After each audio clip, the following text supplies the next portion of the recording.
Have you ever just stopped and felt like there has to be something more than just this, the daily grind, the routine, a state of, I don't know, ultimate fulfillment that could totally change how we experience life itself?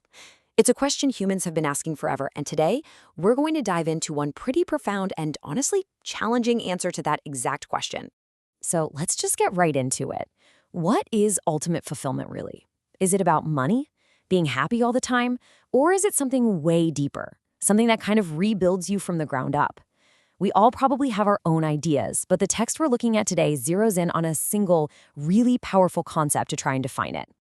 And that concept is called the righteous fruit, or in the original, Dungor. Now, this isn't just about feeling good. The source material describes it as a complete spiritual rewiring of your entire being. It's about your very life structure becoming something more, like an immortal or a Buddha. So how on earth do you get there? Well, the path doesn't start with what you do, but with who you are. Yeah, the whole journey is described as an internal revolution. It's this massive shift away from our normal focus on me, towards a state of no self. And according to this text, this whole revolution is built on two main pillars. Okay, so pillar number one, becoming completely selfless. And this goes way beyond just being a nice person. We're talking about a total wipeout of selfish desires, selfish motivations in everything you think and do. It's a state where that little question in the back of your head, so what's in it for me, it just doesn't even come up anymore. And building right on top of that is the second pillar, to be completely egoless. The term used here is wu-wa, which you can translate as no me or no I.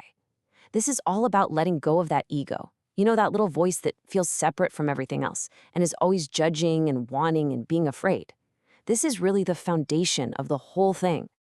This all leads to this really beautiful kind of mind-bending paradox. Having nothing, yet possessing everything. I mean, how does that even work, right? Well, the idea is that when you finally let go of the ego's constant need to own things and control things, you actually gain a connection to, everything. You stop owning things, and instead you become a part of everything. Okay, so let's say you pull off this internal revolution. How does that actually change how you live your life day to day?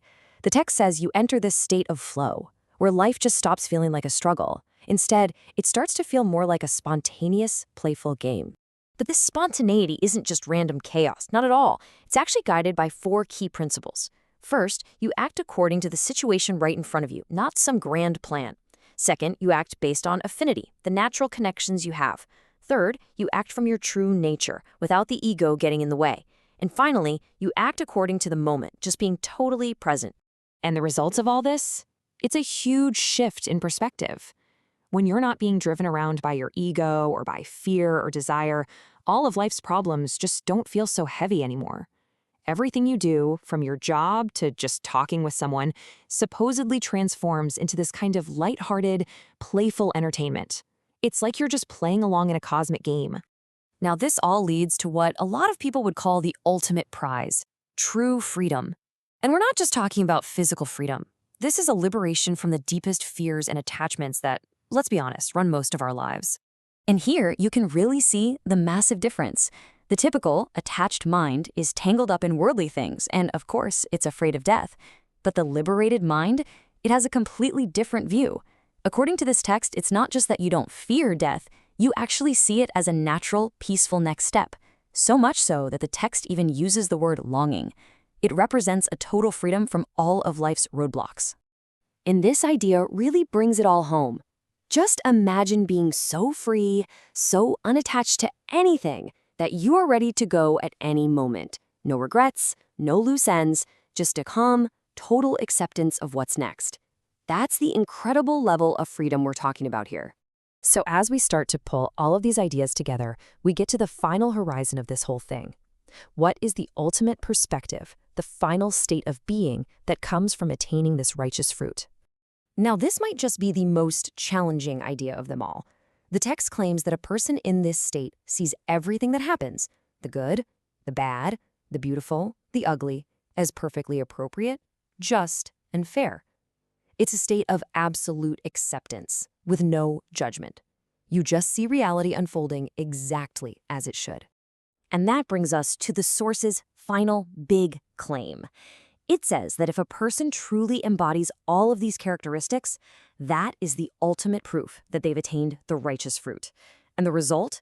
The text describes entry into the heavenly kingdom as an ironclad guarantee.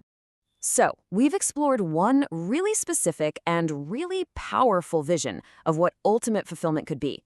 It's a path of total selflessness, egolessness, and a pretty radical kind of freedom. And that just leaves us with one final thought to chew on. If you were to set this definition aside for a moment, what would that ultimate state of being look like for you?